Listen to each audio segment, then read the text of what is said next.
Public health propaganda reached new heights this past weekend when Brazilian authorities lit up the very famous statue of Christ the Redeemer in Rio de Janeiro, lit it up in a line that says "Vaccine saves."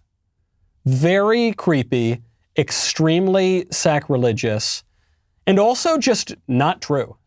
You know how I know this? I know this with scientific certainty. 100% of people who get the vaccine will die. I know that. YouTube's going to try to shut me down for that. It is simply a scientific fact. 100% of people who get the vaccine will die. Now, they're probably not going to die tomorrow. Very possibly the vaccine will extend their lives, but they will die. This substitute religion is ridiculous. And so many people these days are beginning to tune it out. They are realizing that the public health establishment has not only lost its credibility, has not only misled people in so many ways, but it is also grabbing so much power that it does not deserve. Political power and religious power as well. And many, many people are tuning it out. I'm Michael Knowles. This is The Michael Knowles Show.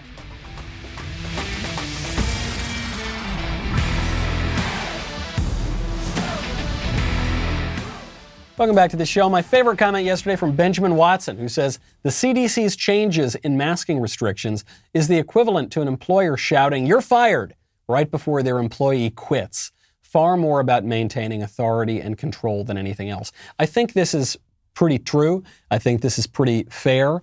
The public health officials were trying to hold on to power, trying to force everyone to keep distancing, keep masking, and then people just ignored them and governors started ignoring them. So now, Johnny come lately, they said, no, actually, we wanted you to disregard the masks from the beginning. So keep listening to us about everything else. It's desperate and it's obviously political. People are recognizing their rights. They're protecting themselves. When you want to protect yourself and exercise your rights, you got to check out Armored Republic. You've heard me talk about how important the Second Amendment is to the foundation of our country. I'm going to be getting into it a little bit more later in the show. You might even be one of the over 5 million citizens who purchased a firearm for the first time in 2020. If you have taken the first step of protecting yourself with a firearm, the next step in your personal protection plan should be considering body armor for yourself and your family.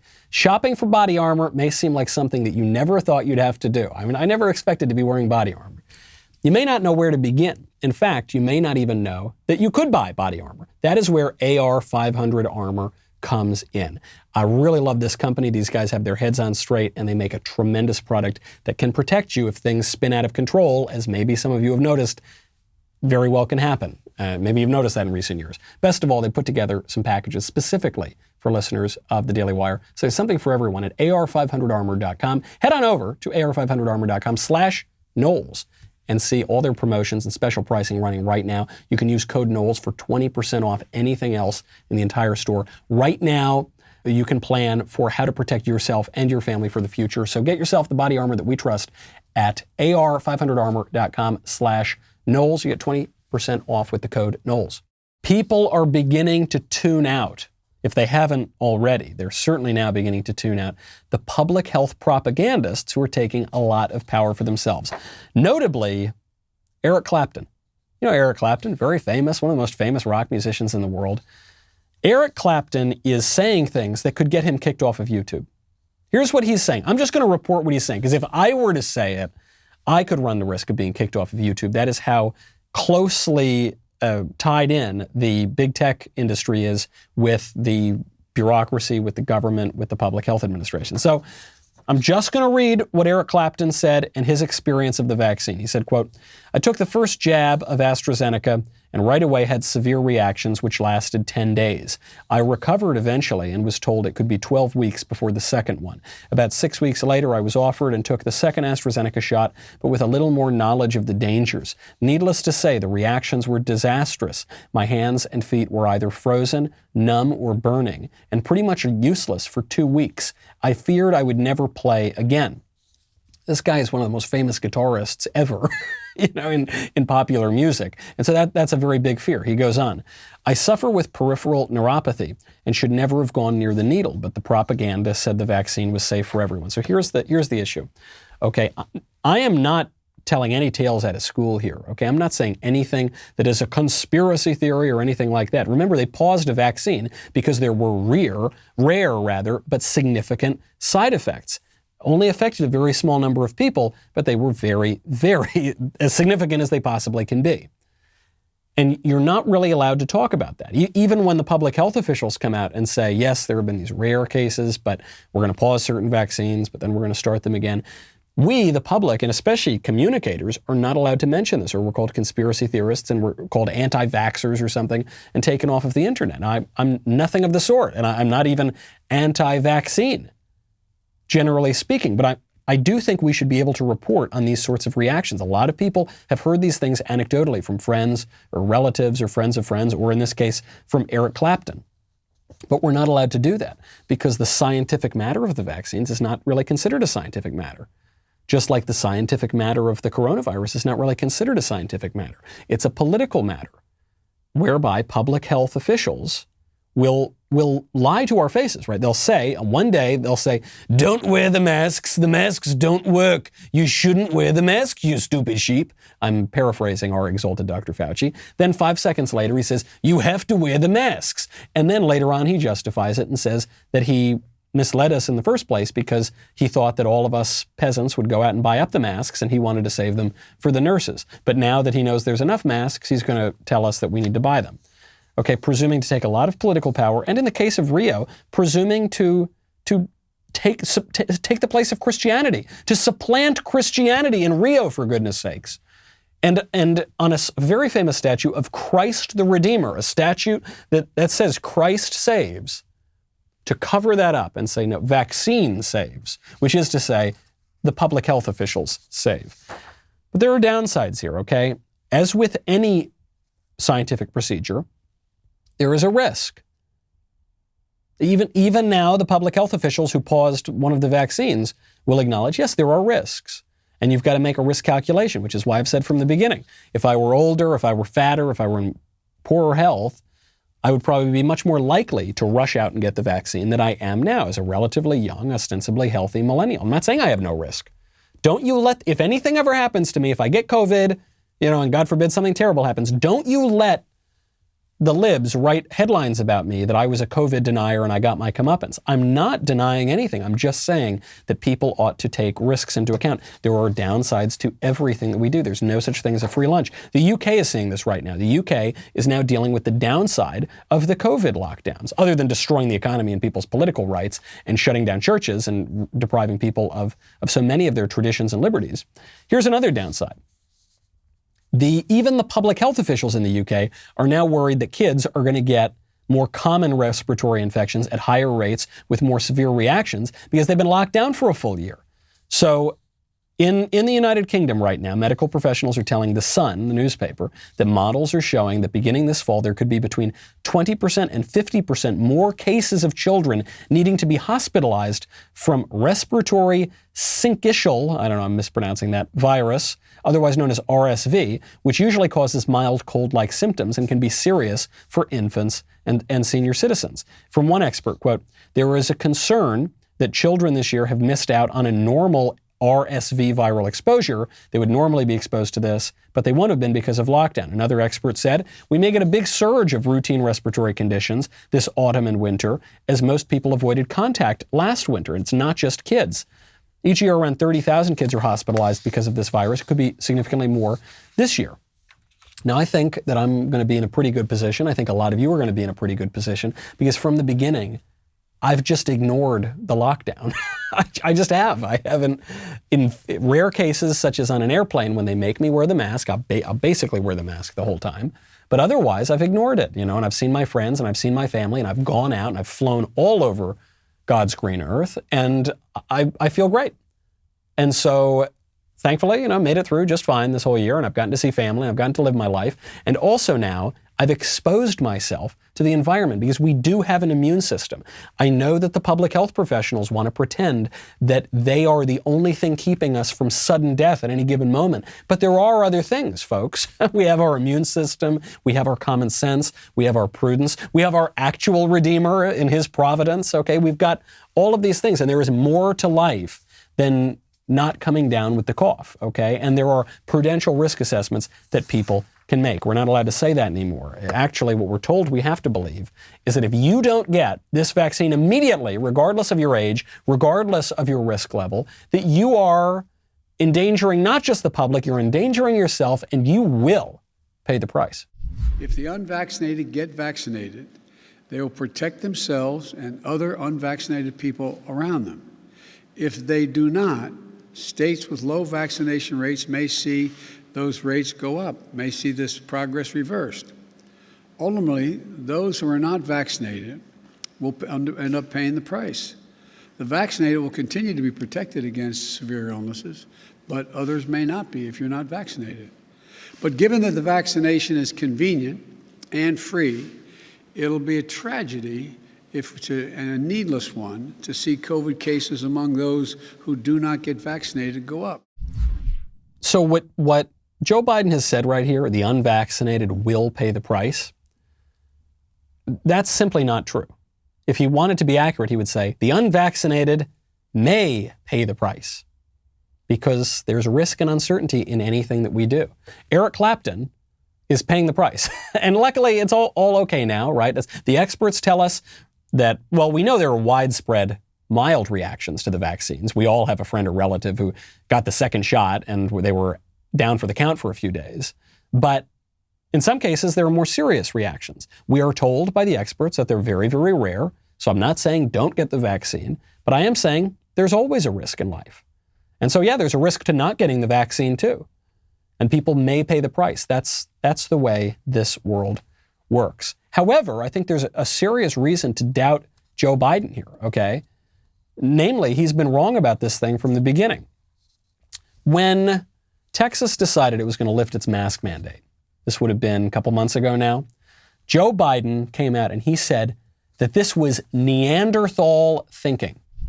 Last thing we need is the Neanderthal thinking that in the meantime, everything's fine, take off your mask, forget it. Yeah, that's what we're getting, Neanderthal thinking. So I'm sure the cases have skyrocketed, deaths have skyrocketed in Texas, right? Let's see the latest. Let's check in on the science.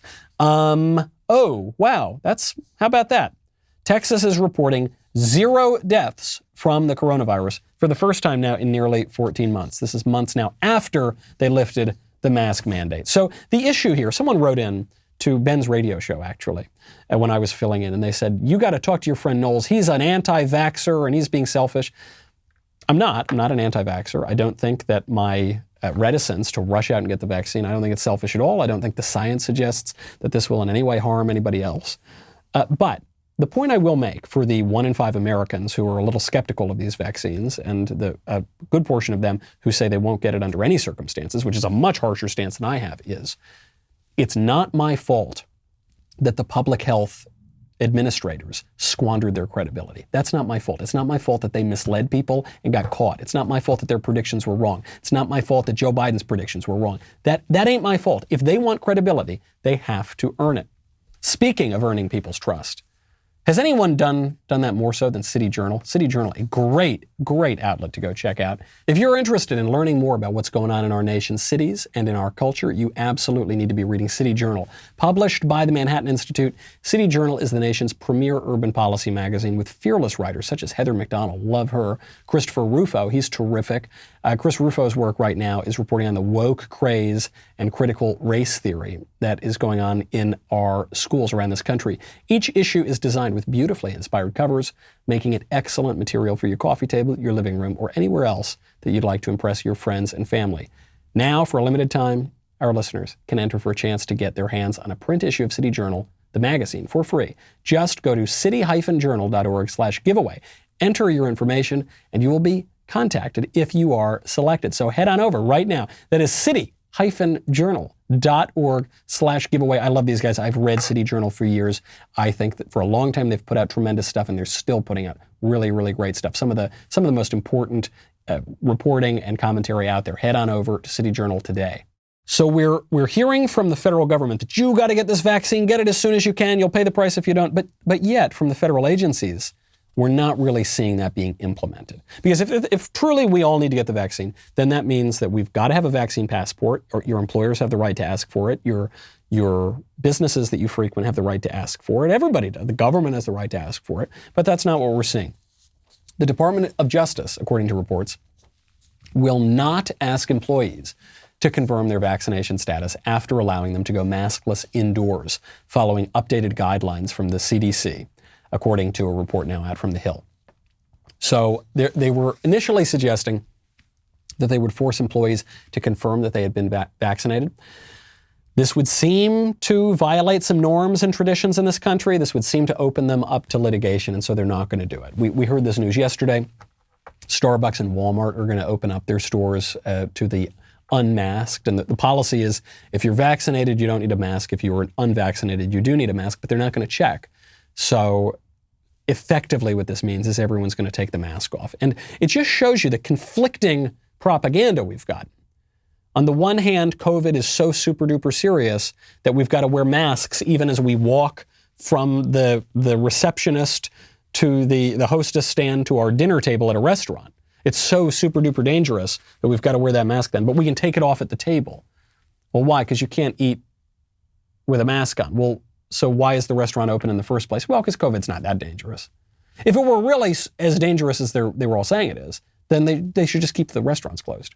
But they didn't do that. So you're getting such conflicting messages here. And that's why people, I think, increasingly are tuning them out, which is perfectly fine as far as I'm concerned. Speaking of controversial scientific claims, we're getting a really controversial claim from the NFL as it tries to stave off lawsuits from people who have been injured playing in the league. So get a load of this one. This is really quite politically incorrect.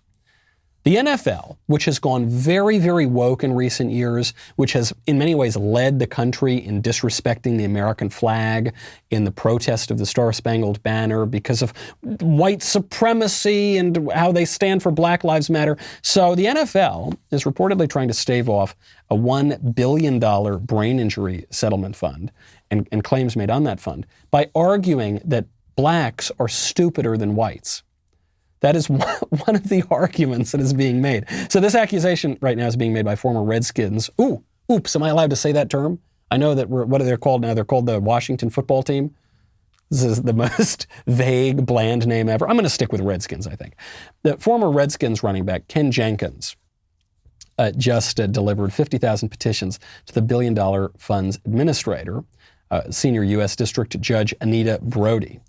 And Jenkins is highlighting something here, which is that you've got to prove that you've had cognitive impairment in order to be entitled for some of this settlement fund, or entitled to it, rather. And so you got to show that your brain has dropped below the average performance here, what would be expected. But there's a two-tiered system, apparently, in here, because what the NFL is allegedly arguing is that black people ordinarily have lower cognitive skills than white people. So on the one hand, the NFL is arguing, we're Black Lives Matter, we're so supportive. Yeah, let's protest the flag, down with white supremacy. And then out of the other side of their mouth, they're saying, but actually, blacks are dumber than whites. Now, they're saying those both at the same. Do you see the conflicting message? Do you see why this tarnishes the credibility of, and not just the credibility of public health people, but the credibility of allegedly woke institutions like the NFL. Really ugly stuff, really bad PR for them. Obviously, I haven't seen every detail of every legal document here, but this is the claim being made by Ken Jenkins. And one suspects that the NFL is going to want to tamp down this publicity. So let's see.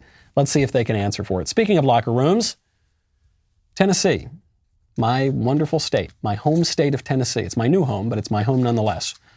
They have now passed a law that will put schools at risk of lawsuits if they let men into the girls' locker room or into the girls' bathrooms, any gender-bending rule like that. Tennessee Governor Bill Lee has just signed this bill that will open the schools up to punishment if they permit transgender students, meaning men who are pretending to be women or vice versa, use locker rooms that do not reflect their, quote, gender at birth. So this is a phrase being used in the reporting here, their gender at birth. This is great legislation. I'm very glad that Tennessee is standing up for the women's room. I'm glad. I didn't know that we would need to elect rock-ribbed conservatives to stand up for the ladies' room, but apparently we have to. We've really got to watch our language here too, folks, because you're going to hear reporting on this and say it refers to transgender students, singles out transgender students. Transgenderism is not a thing. It's a social phenomenon, but it isn't real. What is contained in the phrase transgenderism is the belief that a man can really be a woman. But that isn't true. A man cannot really be a woman. And so transgenderism as a concept is a fantasy. Lock that away with the Easter Bunny and the Tooth Fairy. That isn't real. We should stop using that phrase. Another phrase I hear from conservatives a lot is this phrase, biological males. Maybe you've used it yourself. I know it's tricky. The left lays all these linguistic traps for us, and very often we fall into those traps. But this is a very bad idea because it advances the left's purpose, a process that I write about at great length in my upcoming book, Speechless, Controlling Words, Controlling Minds, which is available now for pre-order. You can also pre-order the audiobook. I just finished recording the audiobook. It's available on Audible and other places, so you can pre-order that as well. Thank you to everyone who's pre-ordered. I think there are a lot of conservatives who believe that by being really specific, they're going to outfox the left. So the left says, I'll use Caitlyn Jenner as an example, that Caitlyn Jenner is a trans woman. And a trans woman refers to a man who now pretends to be a woman. And so, but now he's a trans woman. And when conservatives don't want to go along with that kind of jargon, they'll say, actually, Caitlyn Jenner is a biological male. Now, they think they're being very specific here, but they're actually accepting the whole premise of transgenderism. Because if you use the phrase biological male, you're implying that there's some other kind of male, that you can be a non-biological male, which is the whole idea of transgenderism. So I think we can't do it, folks. I know we're trying to be polite, we're trying to be specific, but if you wanted to be most specific, and by the way, if you want to be most respectful by telling people the truth instead of lies, then you got to drop the qualifier. He's a man, baby. He's a man. I sound like Austin Powers. It's just a man. You'll notice that political correctness often uses this formula. Actually, the very phrase politically correct uses this formulation where you put an adverb before an adjective to not just transform, but actually negate the adjective. What I mean by that is you got something like correct. What does correct mean? It means true. But then you've got the phrase politically correct, and politically correct is ironic because the politically negates the correct. Politically correct just means not true. This was mocked in PC's early days as the formulation of the adverbially pre-modified adjectival lexical unit, right? Because that's the way the jargon sounds, is this kind of silly language that either obscures or more often outright negates the meaning. So don't do it. We're kind of slow on the uptake here. We like to consider ourselves pretty sturdy, conservative. We love freedom. We're blunt here in America, but we're not. We're not. Actually, believe it or not, France is doing a better job on this issue than we are. The freaking French are more conservative on this issue than the Americans are.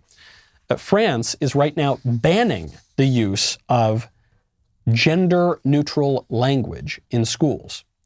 So there was a push a couple weeks ago to include full stops in the middle of written words. They'll call this midpoints, which would therefore allow both male and female forms to be represented simultaneously. French is a gendered language, just like Italian and just like Spanish, like the Romance languages, right? The La Biblioteca in Spanish is a female word.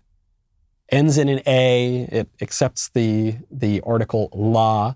Right, there are male words and female words. This is actually what gender referred to. It just referred to grammar until the 1960s when the use of gender as referring to sex was popularized, and that's where we got the sex-gender distinction that sent us down this crazy rabbit hole. But the French came out and they said no. And what what the French officials came out and said was that if you use this sort of thing, you will actually butcher the French language. They actually saw this as a colonization by the English, by the Americans of France, that wokeness, that PC is a form, actually, of imperialism. How ironic. We're told that the whole point of wokeness and PC is to decolonize the white supremacy. Actually, what does it do? It's actually colonizing every other culture.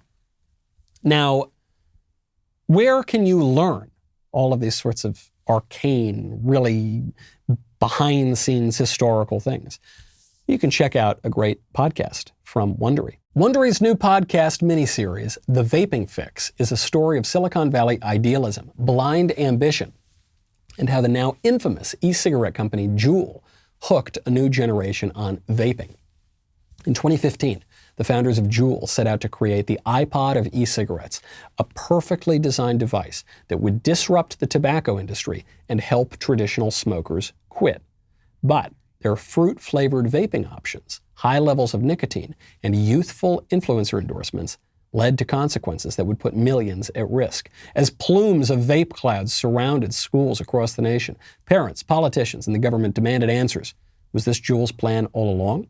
Or did ambition blind them from seeing the pitfalls of their invention? Hosted by Laura Beale, and from the team behind Dr. Death and Bad Batch comes The Vaping Fix. Listen to The Vaping Fix on Amazon Music, Apple Podcasts, or you can also listen early and ad-free by starting your free trial of Wondery Plus in the Wondery app.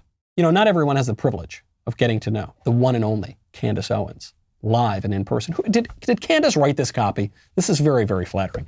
You know, though, you might be able to meet her. You might, seriously. Not just because I'm going to hook it up. Don't text me and try to skin you. No. Here's how you can do it. If you sign up as a Daily Wire member with code VIP, you will get 20% off your new membership and be automatically entered for a chance to win a trip to the Daily Wire studios to see Candace live. Not only will you be meeting Candace, you'll be getting an inside look at her studio, our office, and front row seats to watch her live and in action on her talk show, Candace.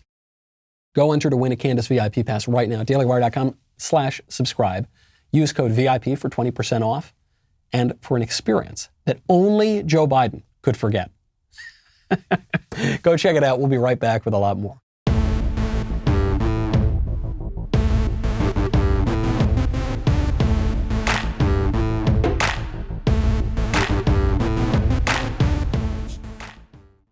I hate to say that the French have more common sense than the Americans, but they do on this issue of wokeness. I actually, when I was researching my upcoming book, Speechless, Controlling Words, Controlling Minds, available now for pre-order, I noticed that even in the PC debates of the early 90s, the French said, no, we're not doing this.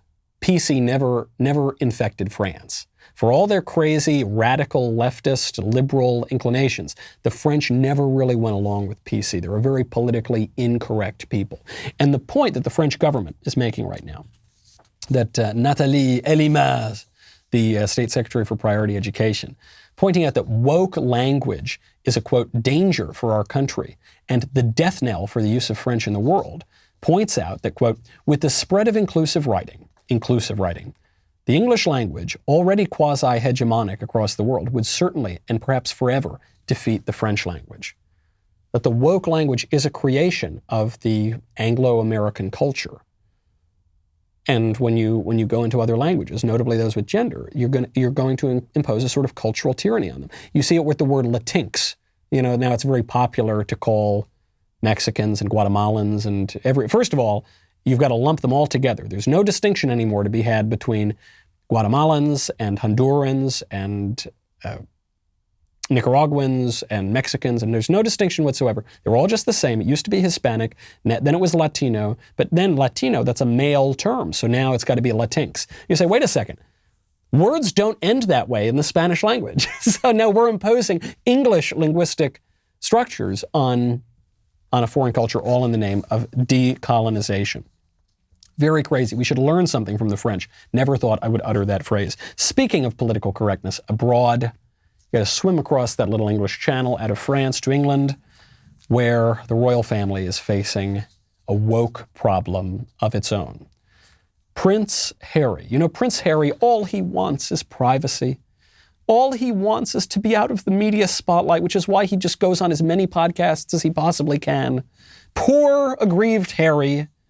Harry just recently went on a show to viciously attack his family once again in harsher terms than he has even to date, and to decry what he considers to be a genetic cycle of abuse. There's a lot of genetic pain and suffering that gets passed on anyway. Yeah, and we as parents, we should be doing the most that we can to try and say, you know what, that happened to me. I'm going to make sure that doesn't happen to you. I never saw it. I never knew about it. And then suddenly I started to piece it all together and go, okay, so this is where he went to school. This is what happened. I know this bit about his life. I also know that's connected to his parents. Yeah. So that means that he's treating me the way that he was treated. Exactly. Which means, how can I change that for my own kids? And well, here I am. I've now moved my whole family to the US. Well, that wasn't the plan. Do you know what I mean? Exactly. But sometimes you've got to make decisions and put your family first and put your mental health first. Oh my gosh, this is so embarrassing. This man is a combat veteran. This was a tough guy from a family devoted to duty and responsibility, whose whole purpose is to serve the country. And now he's whining about mental health and the way his father was raised. And his father was raised poorly too. By the way, this guy's grandfather just died.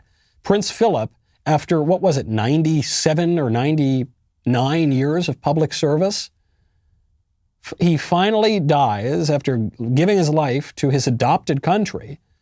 And what does this ingrate do? He comes out and he says, yeah, he was a horrible father to my father, and my father was a horrible father to me, and I'm really wonderful. You know, I'm a good person, which is why I abandoned my family and my country and my duty and fled to Gomorrah by the sea out in California. How pathetic this is. It's very unmanly and unseemly to whine. This is true for anybody. I don't care. Everybody's got problems. Okay, one of my favorite lines is from the Tennessee Williams play Orpheus Descending, where the derelict is trying to shack up with a lady, and he's trying to, spend the night at her place, and she won't have it. And he says, but I've got nowhere to go. And she says, well, everybody's got a problem, and that's yours. I love that line. Everybody's got a problem, and that's yours. There's very popular advice, which is when you're dealing with people, just be aware they might be going through a lot. They might have a lot of inner turmoil, so have sympathy and empathy for them. I totally agree. I think that's very important advice. Don't be cruel to people. Now I sound like Elvis. Don't be cruel, but with good advice. You should treat every interaction with someone as though you might not get to see them again. Very important. I know the vaccine saves and it's going to give us all immortality, but probably that's not going to happen. So yes, be empathic, be kind to people, be charitable. But the flip side of that is, everybody's got a problem. And you got yours and they got theirs. And sometimes you got to man up and quit whining and quit blaming your parents for all of your problems. Well, but I had really terrible parents. They wouldn't even take me to the country castle every weekend when I wanted them to. Yeah, well, boo-hoo, buddy. Sorry. Just man up, for goodness sakes.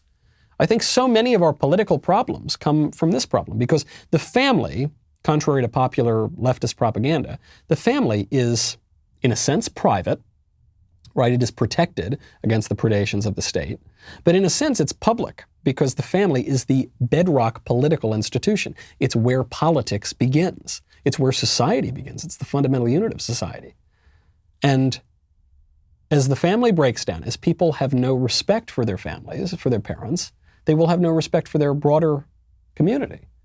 If I don't respect my own family, why am I going to respect the family of the guy 2 blocks down the street? Why am I going to respect the family of the guy 2 states away? Why am I going to respect my country more broadly? Patriotism is an extension of filial piety. So if we lose the latter, we're going to lose the former. And that's what's happening. I mean, you have Harry. Actually, this is the perfect example of this. He is deriding his own country, and his own family, rather, and his family is the symbol of the country. They are the royal family of the UK. But this is true at a smaller scale for all of us. And Brits are saying very stupid things these days. They are. I love our Anglo motherland. I even like the royal family. those German interlopers. I even like them. I do. I really like Queen Elizabeth.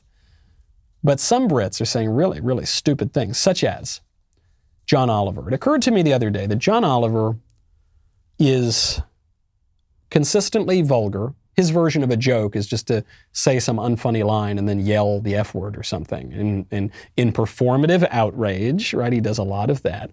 And with reliable ignorance. He never really knows very much about anything, but he pretends to know a lot about it. He has very little humility, and he yells and he shrieks and he says the F word a bunch, and that's supposed to pass for a joke.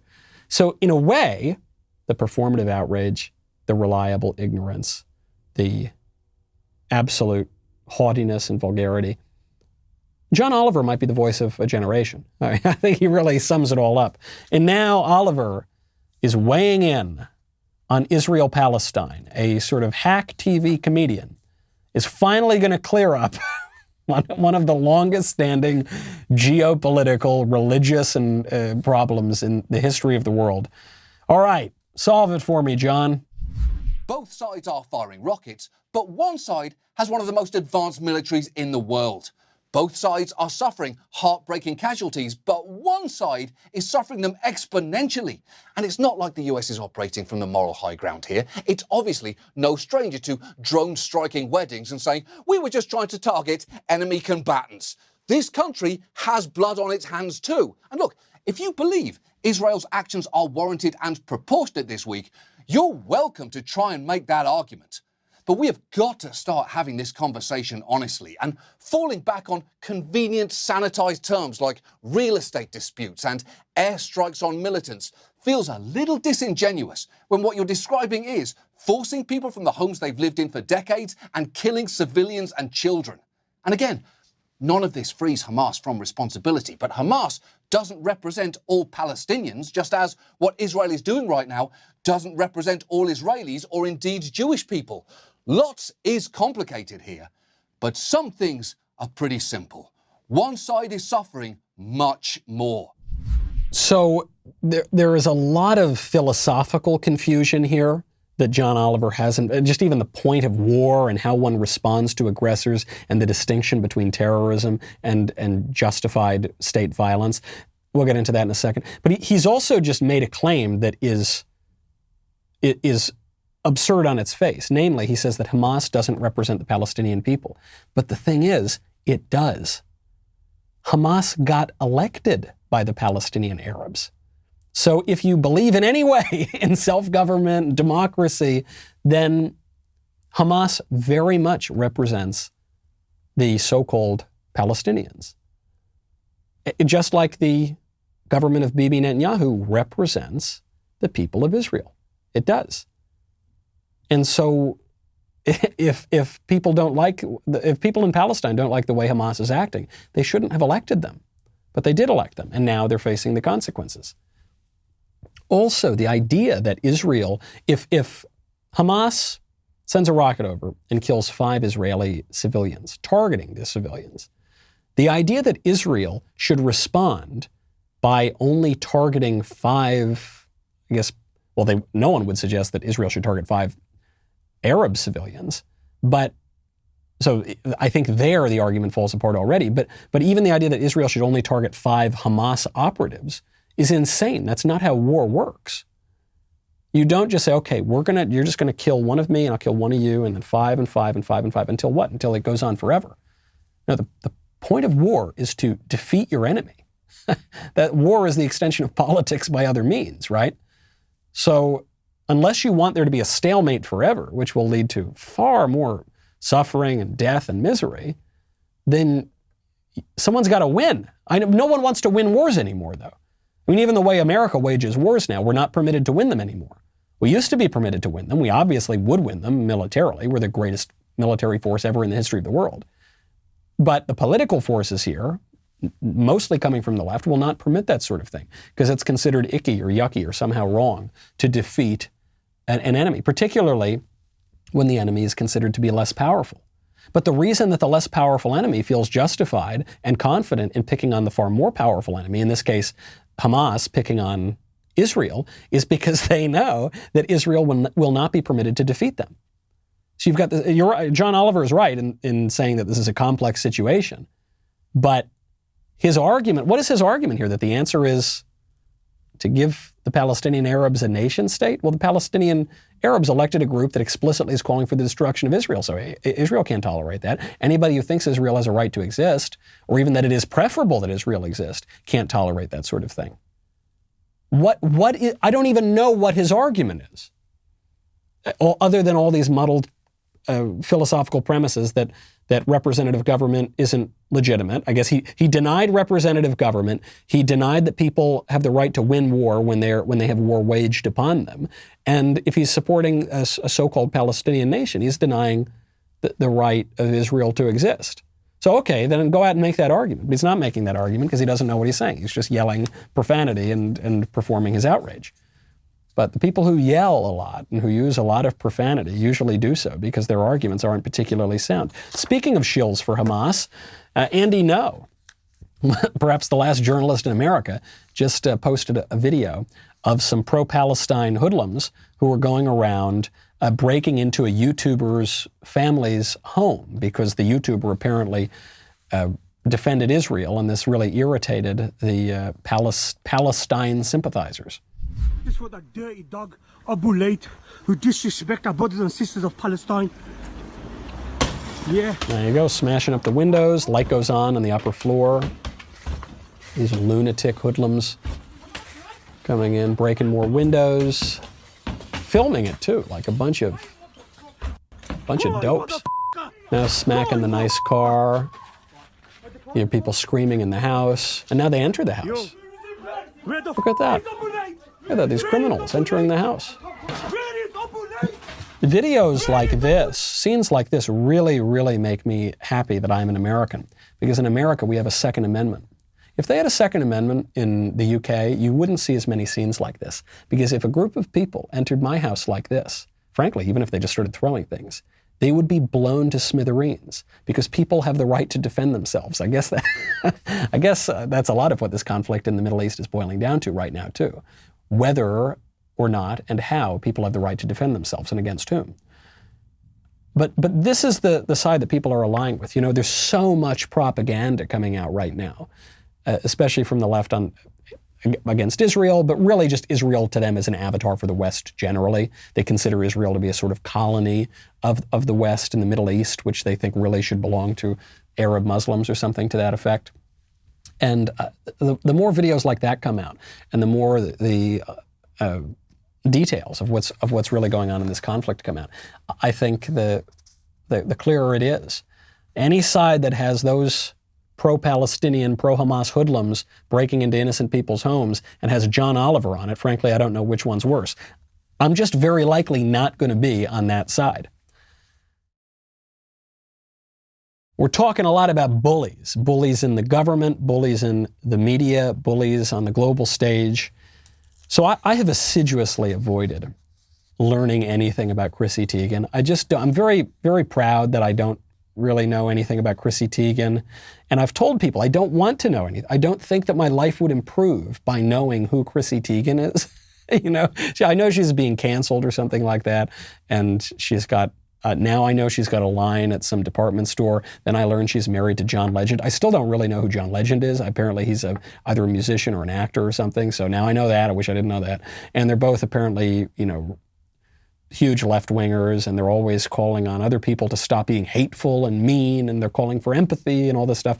And then it turns out, I'm sorry to say, I now know kind of who she is because she has been exposed for saying vicious, horrible things to some woman, this woman named Courtney Stodden, who apparently received all these insane messages, vicious, vile messages from Chrissy Teigen, telling her even to kill herself. And this is a woman, Courtney Stodden, who apparently has a history of mental problems and actually attempted to commit suicide. Here is Stodden describing the verbal abuse.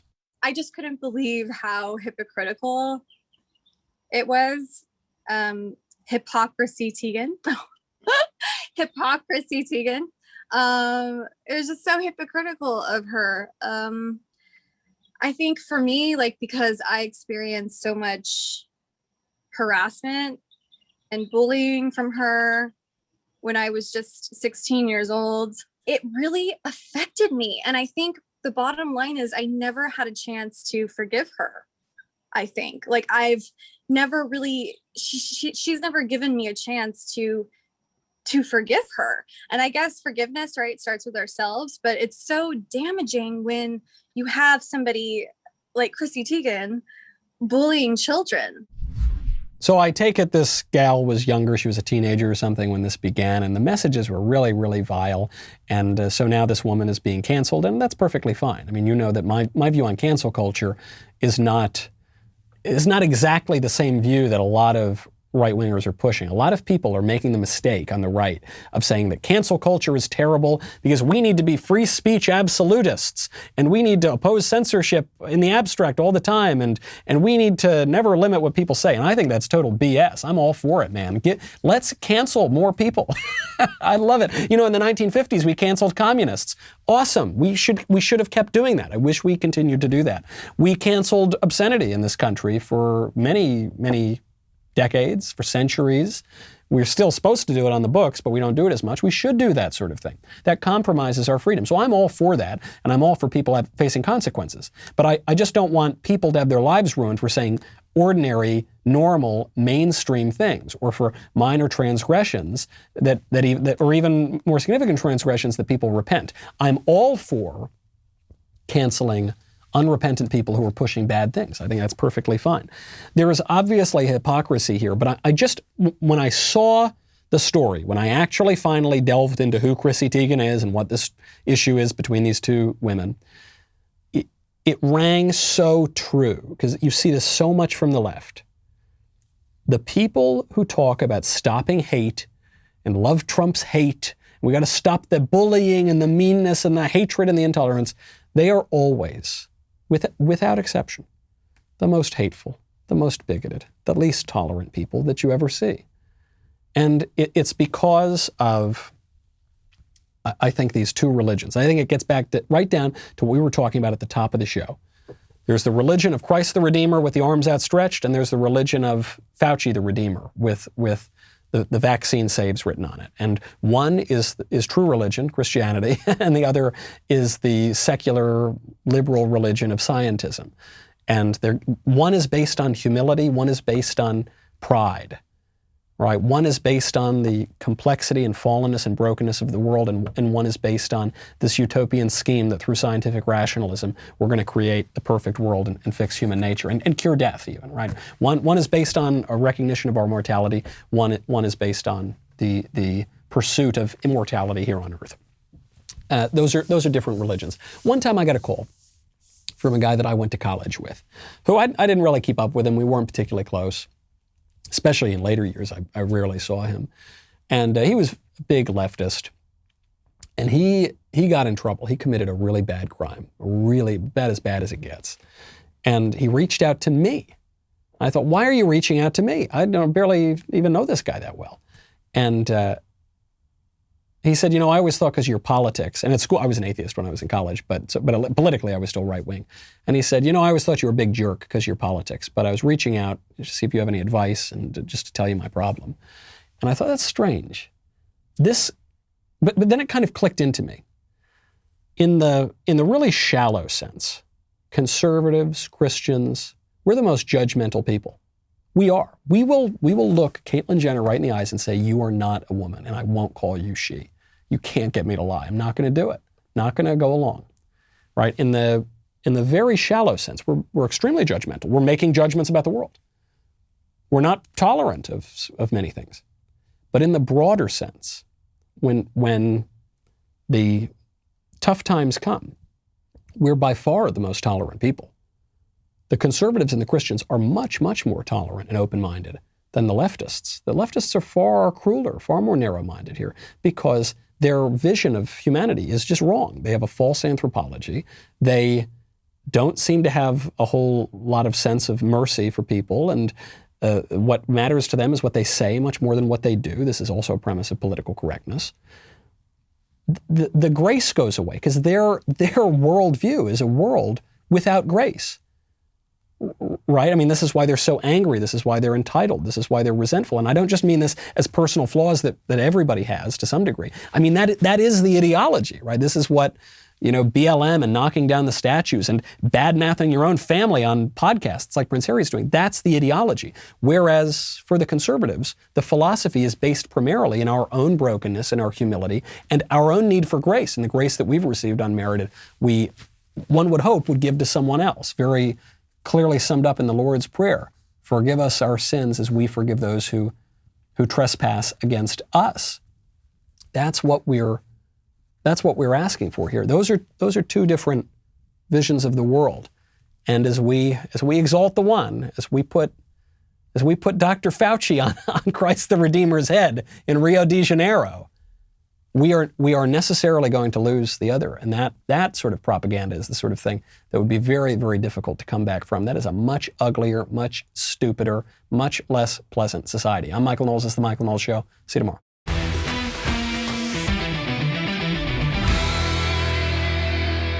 The Michael Knowles Show is produced by Ben Davies. Executive producer, Jeremy Boring.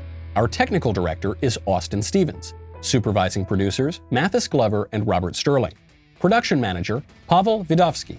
Editor and associate producer, Danny D'Amico. Audio mixer, Mike Coromina. Hair and makeup by Nika Geneva. And production coordinator, McKenna Waters. The Michael Knowles Show is a Daily Wire production. Copyright Daily Wire 2021. On the Matt Walsh Show, we talk about the things that matter, real issues that affect you, your family, our country, not just politics, but culture, faith, current events, all the fundamentals. If they matter to you, come check out the show.